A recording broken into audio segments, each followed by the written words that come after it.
الحمدللہ رب العالمین والصلاة والسلام علی سید المرسلین اما بعد۔ ایک بہن کے بارے میں سوال کیا گیا ہے کہ وہ بہن حمل کی حالت میں تھیں اور ابھی 1.5 مہینہ ہوا تھا تو حمل گر گیا ہے، تو کیا یہ بہن اب نماز پڑھیں گی؟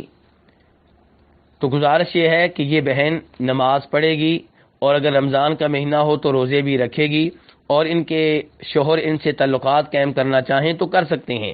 اور ان دنوں جو خون آ رہا ہے یہ ایسا خون نہیں ہے جو نماز میں رکاوٹ بنے، روزہ رکھنے میں رکاوٹ بنے۔ یہ خون جو ہے نماز سے پہلے استنجا وغیرہ کرتے ہوئے دھو دیا جائے اور اس کے بعد وضو کیا جائے، شرمگاہ پہ کوئی کپڑا وغیرہ باندھ دیا جائے اور نماز پڑھی جائے، اس میں کوئی حرج نہیں ہے۔ لیکن اگر حمل کی عمر 80، 41 دن، 90 دن ہوں اور دیکھا جائے کہ حمل میں بچے کی شکل و صورت بن چکی ہو، چہرہ بن چکا ہو، ہاتھ بن چکے ہوں، پاؤں بن چکے ہوں، پیٹ وغیرہ بن چکا ہو، تو اس کے بعد حمل ضائع ہو تو پھر ایسی عورت کو نفاس کی حالت میں سمجھا جائے گا، اور ایسی عورت جو ہے وہ نفاس کے دنوں میں نماز نہیں پڑھے گی۔ جب تک خون آتا رہے گا وہ نماز سے دور رہے گی، روزے نہیں رکھے گی، ان کے شوہر کو ان سے تعلقات قائم کرنے کی اجازت نہیں ہوگی۔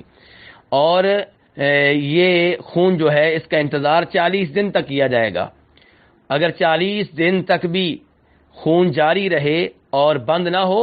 تو پھر یہ خاتون بھی غسل کر کے نماز شروع کر دیں گی، روزے رکھیں گی، اور ان کے شوہر کو ان سے تعلقات قائم کرنے کی اجازت ہوگی۔ لیکن اگر 40 دنوں سے پہلے، 30 دنوں کے بعد، 20 دنوں کے بعد یہ خون خشک ہو جائے تو پھر 20 دنوں کے بعد ہی، 30 دنوں کے بعد ہی ان پہ واجب ہوگا کہ غسل کریں اور نماز وغیرہ کا آغاز کریں۔ واللہ تعالی